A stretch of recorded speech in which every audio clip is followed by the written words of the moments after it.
Yeah, well, we knew that it was going to be a really tough contest in the middle of the ground, with which is one of the premier rucks of the comp, and their guys underneath have been in super form and really strong midfield. So we knew that going into the game we needed to compete really strongly. Until halfway through the third quarter we were doing that really well, and we just fell away in that space in the last part of the game, and they got in top in clearance and territory, and we just found it, the dam wall opened particularly.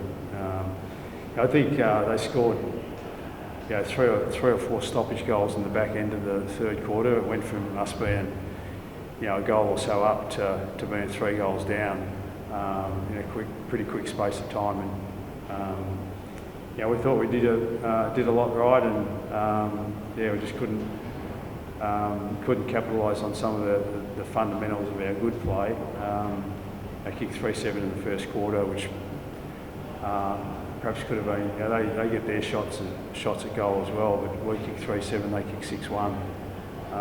So sometimes that's just the fundamentals of your ball movement and your skill level, and they were just a little bit more polished than us when it mattered the most. How frustrating, particularly with those big-time goals at the end of the Well, you work so hard to give yourself scoreboard ascendancy, and I'd like to think that our stoppage part is one of the strengths in our game, and for 2.5 quarters it probably was. But for last quarter and a half, it wasn't at the level of what it was early. Is it fatigue? Is it structure stuff? Is it the heat?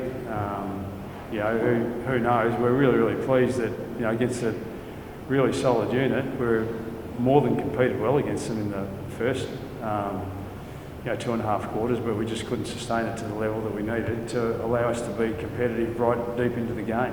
Do you have a sense at this point as to what some of the reasons were for that? Yeah, I just mentioned the reasons. It's the contest stuff. They got in top in terms of contest, which gave them territory, which made it difficult for us to have to rebound from so deep. We weren't winning methodically, it's a pretty simple game, really. You win the stoppage count, and you get the territory going your way more often than not, then it allows your defence to be able to defend behind it. But we couldn't get the fundamentals of that consistent enough across the whole game. And Gold Coast lowered their colours in the first part of the game, and that's why we were able to have scoreboard pressure on them, and then we very much lowered our colours in the last 1.5 quarters. Did you get a sense of maybe that the heat and the fact that they train that all the time, might have given an advantage over you in that last quarter and a half? It is difficult. Schedule games in this climate at this time of the day. It just doesn't make sense to me. They did it with a game a couple of weeks ago as well. You got plenty of opportunity to schedule games at a time that makes it more conducive. But having said that, both teams are playing it, and they may be a little bit more accustomed to it, but we don't use that as an excuse. It's just they just executed the fundamentals of their game plan more consistently than what we did, and they persevered with it, and it ended up breaking us open late in the game.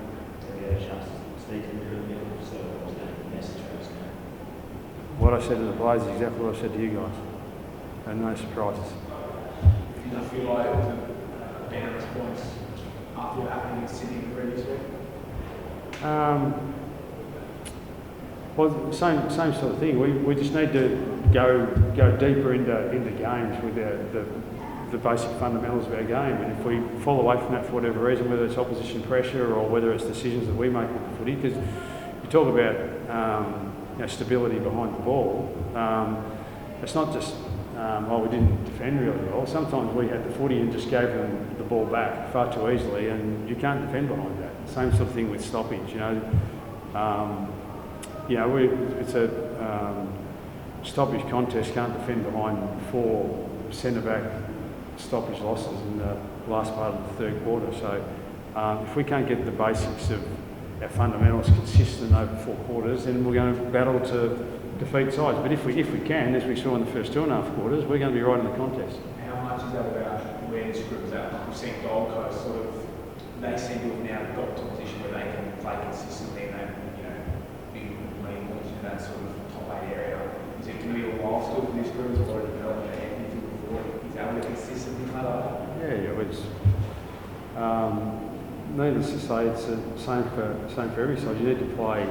And I think like our back end, for instance, still needs some work on it. But our back end have played very little footy together.